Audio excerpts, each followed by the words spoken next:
di lingkungan yang paling kecil itu sebenarnya permasalahan yang terjadi itu seperti apa.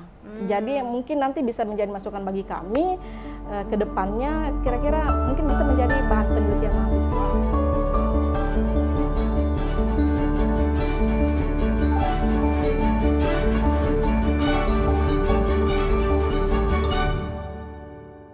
Assalamualaikum warahmatullahi wabarakatuh. Halo Universe, apa kabar semuanya? Di episode kali ini spesial karena kita akhirnya sudah selesai ngebahas tentang program studi S1 di Universitas Fajar. Sekarang kita masuk ke Fakultas Pasca Sarjana. Dan kali ini saya ditemani oleh Ketua Program Studi dari Magister Rekayasa Infrastruktur dan Lingkungan. Halo Ibu Gusti. Halo, selamat pagi. Pagi, sehat Bu? Alhamdulillah. Alhamdulillah sehat selalu. Nah sekarang kita mau ngobrol tentang MRIL. Jadi ini disingkatnya MRIL biar nggak terlalu kepanjangan dan saya tidak belibet. Nah ini berarti bagian dari keilmuan teknik lingkungan.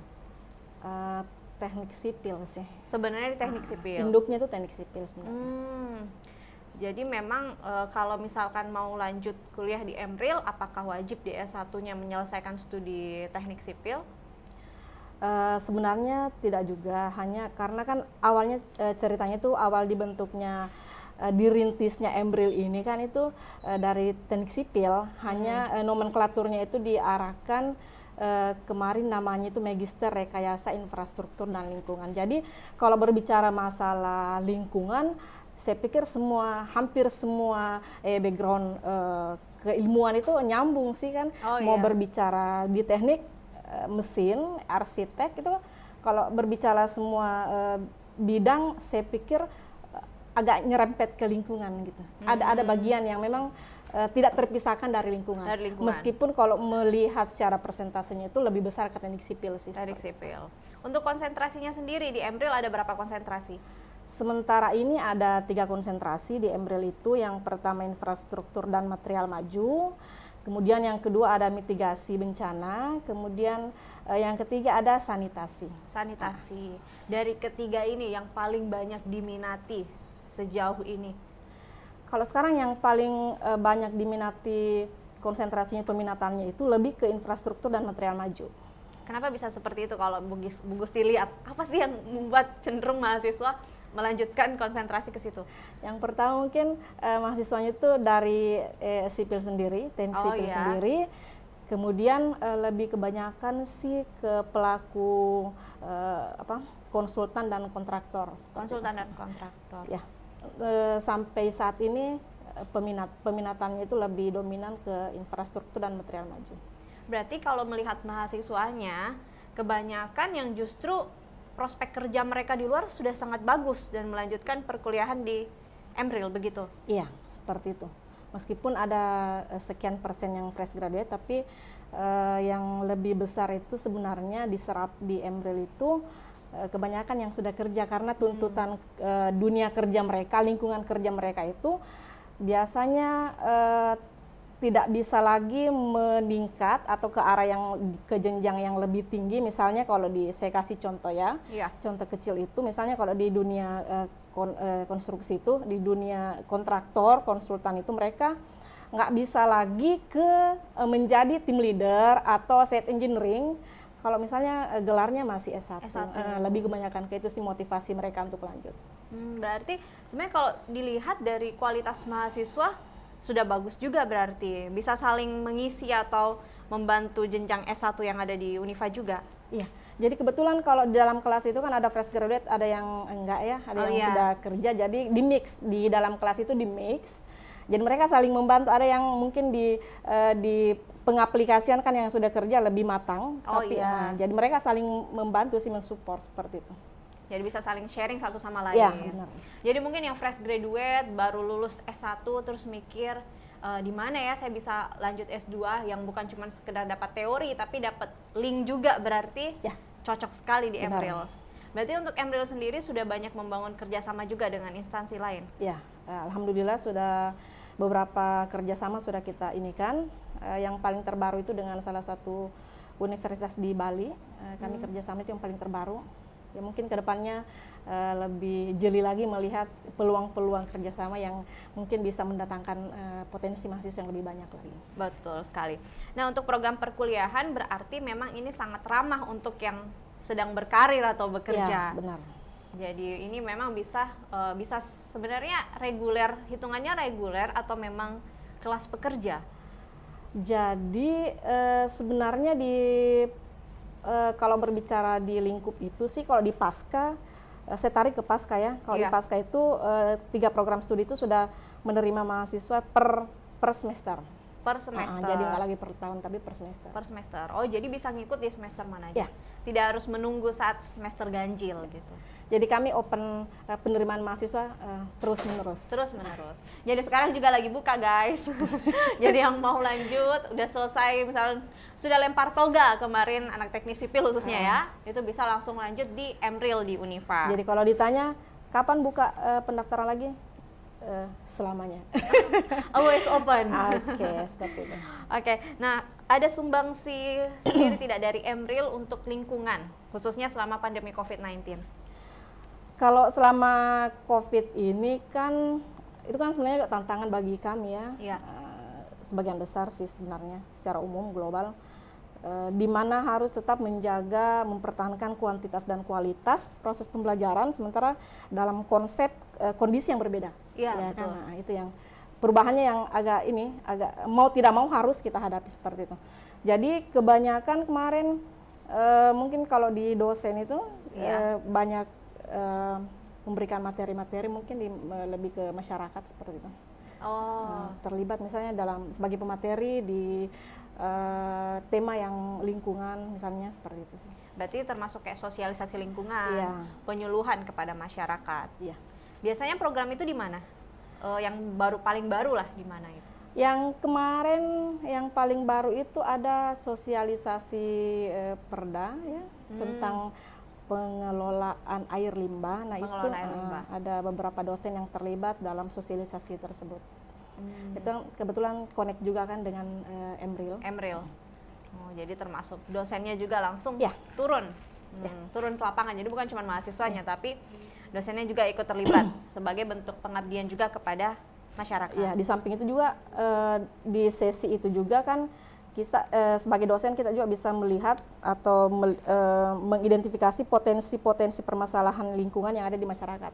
Kan misalnya yang menjadi peserta itu kan dari RT RW masyarakat yang menjadi sasaran sebenarnya ya. Jadi kita lebih bisa aktif untuk menggali informasi sebenarnya di lingkungan di mereka itu ya, di lingkungan yang paling kecil itu sebenarnya permasalahan yang terjadi itu seperti apa. Jadi mungkin nanti bisa menjadi masukan bagi kami ke depannya, kira-kira mungkin bisa menjadi bahan penelitian mahasiswa ataukah mungkin bisa menjadi pengabdian mahasiswa dan dosen. Berarti turun ke lapangan untuk tahu lebih dalam. Ya, identifikasi. Oke, ada tidak sih luaran wajib yang diberikan oleh Emril ke mahasiswanya, khususnya untuk tugas akhir? Kalau Emril itu sendiri mengharuskan publish di jurnal internasional, minimal proceeding lah. Ikut conference, luarannya proceeding internasional yang Scopus seperti itu. Itu syarat untuk ujian tutup. Jadi ada minimal LOA. Jadi kalau sudah ada LOA, kan untuk menunggu publish kan butuh waktu yang lama. Minimal submit lah. Iya, minimal sudah diterima di situ ya statusnya. Gitu, sudah bisa terbit, terpublish, baru bisa ujian tutup. Ya. Kemudian di samping itu juga itu luaran wajib ya. Kemudian banyak juga mahasiswa yang menerbitkan buku terkait dengan tugas-tugas mata kuliah ataupun tugas mata kuliah mereka kayak diberikan tugas dan akhirnya outputnya itu adalah berupa buku. Semacam buku antologi, buku antologi yang terkait dengan mata kuliah. Berarti sudah termasuk lumayan ya publikasi dari Emril sejauh ini. Selama 3 tahun berjalan, berapa kira-kira Bu Gusti? Kalau berbicara soal itu, kita lihat dulu berapa alumninya. Jadi ini kan Emril baru 3 tahun, 2018, 19, 20. Jadi alumni sampai detik ini itu baru 2 orang. Jadi publishnya itu yang harusnya itu 2, ya kan? Karena melihat dari jumlah persennya. Tapi dikembalikan lagi ke kreativitas pembimbing. Misalnya kalau ada satu pembimbing mungkin melihat tesisnya ini ada 2 tema yang mungkin bisa dipecah, jadi bisa mungkin publishnya ada 2 juga seperti itu. Oh, seperti itu. Jadi tapi kalau yang wajib itu 1 saja. 1 saja. Itu yang dibebankan betul untuk mahasiswa. Oke, saya lanjut lagi. Kalau untuk inovasi yang dilakukan oleh Emril dalam bentuk pembelajaran selama pandemi, seperti apa? Kalau inovasi sendiri itu kan sebenarnya jauh-jauh sebelum pandemi, Emril khususnya Unifa secara ini kan jauh sebelum pandemi itu kan sudah menerapkan platform blended learning. Oh, blended learning. Jadi sisa menyesuaikan saja sebenarnya. Apalagi banyak juga yang pekerja. Jadi sangat membantu misalnya kalau ada calon mahasiswa ataupun mahasiswa kami yang menanyakan gimana kalau bagi kami yang mungkin yang kerja menyesuaikan antara waktu kerja dengan waktu kuliah. Itu bukan masalah lagi bagi kami karena memang jauh sebelum pandemi sebenarnya sudah ada sistem pembelajaran blended learning yang kami terapkan di Unifa. Jadi termasuk di Emril juga itu dipakai. Berarti sangat mempermudah ya, jadi tidak ada halangan. Yang mau naik jabatan yuk, mari yuk. Langsung merapat ke Emril. Ada online, ada offline. Ada online, ada offline. Kalau selama ini berarti dua-duanya berjalan. Mata kuliah yang berbeda dari apa atau yang unggul di Emril apa? Kalau di Emril itu sendiri kan baru sebenarnya di Indonesia bagian timur itu baru Unifa yang punya. Oh, baru Unifa yang punya. Kalau di luar itu ada Bali yang tadi saya sebutkan, ada Bali. Tapi mereka lebih ke ekowisata. Ekowisata. Kemudian ada di ITB juga, tapi kalau di ITB itu kalau saya tidak salah, mereka teknik lingkungan, magister teknik lingkungan kalau saya tidak salah. Nah kalau di Unifa sendiri Emrilnya itu infrastruktur menyesuaikan atau sesuai dengan konsentrasi tadi. Infrastruktur dan material maju itu kan lebih cenderung ke teknik sipil banget kan. Konsentrasi yang lain itu mitigasi dan sanitasi, jadi lebih skopnya lebih luas lah. Skopnya lebih luas. Jadi untuk yang mau tahu tentang mitigasi bencana, sanitasi itu Unifa menyediakan. Tapi kalau di mitigasi bencana sendiri, apa saja sih yang dipelajari? Saya jadi penasaran. Jadi kalau mitigasi bencana itu mitigasi bencana dan wilayah pesisir kalau saya nggak salah itu. Oh, berarti menyesuaikan dengan wilayah kita memang dekat dengan pesisir. Kurang lebih itu kalau saya tidak salah yang menjadi cakupan pembahasan kuliahnya itu bagaimana mengidentifikasi potensi-potensi daerah-daerah yang mungkin rawan bencana, kemudian bagaimana sedini mungkin melakukan pencegahan. Intinya itu pencegahan lebih diutamakan daripada nanti penanggulangannya. Mitigasi. Oh, berarti diidentifikasi dari awal problemnya dari beberapa lingkungan atau wilayah dan dicari pencegahannya seperti apa. Itu secara umumnya.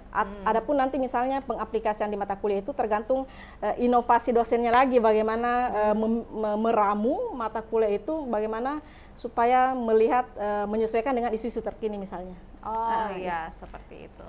Oke, terima kasih banyak Bu Gusti. Kira-kira apa lagi yang mau disampaikan buat teman-teman yang mungkin masih bingung kalau saya harus lanjut ke Emril itu saya bahas apa kayak gitu, atau saya perlu persiapan apa sih? Untuk lanjut ke Emril. Bagi mungkin mahasiswa teknik sipil ya khususnya ataupun dari program studi yang lain, bagi yang mau belajar lebih lanjut mengenai infrastruktur dan lingkungan itu nggak usah jauh-jauh karena di Makassar itu ada kami di Unifa. Konsentrasinya itu tadi ada infrastruktur dan material maju, mitigasi dan sanitasi. Jadi kalau nggak usah berpikir jauh-jauh dan susahnya seperti apa. Intinya di Magister Rekayasa Infrastruktur dan Lingkungan itu nanti penelitiannya pun nanti itu yang akan dilakukan mahasiswa itu dikembalikan ke lingkungan terdekat mereka, misalnya lingkungan kerja, supaya tidak susah-susah lagi, tidak belajar dari awal lagi. Jadi bisa melanjutkan mungkin penelitian dari S1 ataupun menyesuaikan dengan lingkungan kerja mereka. Oh, berarti sebenarnya bagus juga, jadi kita lebih aware dengan lingkungan sekitar kita. Mencari apa sih yang menarik, potensi yang menarik atau yang bisa digali lebih dalam di lingkungan terdekat. Ya betul. Kemudian yang kedua mungkin karena kebanyakan mahasiswa kami itu yang sudah berumur ya. Iya. Karena S2 Iya, meskipun kita lihat tren sekarang itu mahasiswa yang lanjut ke magister dan doktor itu lebih muda ya, tapi tidak menutup kemungkinan bahwa penyerapan yang diserap mahasiswa yang terserap itu juga ada mahasiswa yang umurnya sudah berumur lah. Iya. Iya. Jadi kebanyakan itu mereka misalnya bagaimana saya kan sudah berumur, sudah tidak melek teknologi lagi kan. Oh seperti iya. itu. Biasanya Jadi itu tidak usah takut akan semua itu. Jadi kami insya Allah dari dosen itu semua insya Allah menyediakan solusi atau mencarikan solusi terhadap mungkin permasalahan-permasalahan yang mungkin nanti akan terjadi dalam masa proses penyelesaian studi. Oh gitu. Jadi akan didampingi, akan dibantu. Benar, dalam semester 1 pun itu kami sudah melakukan pendampingan untuk draft proposal. Oh berarti sudah dari awal masuk sudah dipersiapkan tugas akhirnya itu apa? Jadi di mata kuliah semester 1 tuh metodologi penelitian itu outputnya memang draft proposal. Oh langsung ya? Iya, karena kan di semester 3 itu kan harus minimal semester ujian proposal ya. Oh, iya. Jadi tidak ribet lagi baru kalang kabut mencari judulnya apa, kemudian seperti apa musuhnya, tidak. Jadi dari awal itu kami sudah membekali dan output mata kuliah metode penelitian itu sendiri yaitu draft proposal. Jadi begitu semester 2, semester 3 sisa memperbaiki sedikit, bisa maju. Bisa maju. Berarti cukup dipermudah juga, sudah dari jadwalnya juga sudah sangat enak, bisa offline dan online juga, terbantu buat yang mau untuk jenjang karirnya di perusahaan manapun ataupun yang sekarang menjadi konsultan, itu bisa langsung aja ke Embril Unifa. Oke, terima kasih banyak Bu Gusti atas waktunya di Unifa Talk episode kali ini. Senang sekali, terima kasih buat semua Univers yang sudah nonton. Jangan lupa buat video ini di like, komen, share, dan juga subscribe. Sampai ketemu di episode selanjutnya. Terima kasih banyak. Halo Univers, bagi kalian yang ingin tahu lebih jauh lagi seperti apa itu infrastruktur dan material maju, lebih tahu lagi bagaimana cara mengolah limbah yang ramah lingkungan, mau tahu lebih banyak lagi tentang mitigasi bencana itu, nggak usah jauh-jauh lagi, silakan bergabung bersama kami di program studi Magister Rekayasa Infrastruktur dan Lingkungan Universitas Fajar Makassar. Salam. I'm like, oh shit, I've been doing this a lot.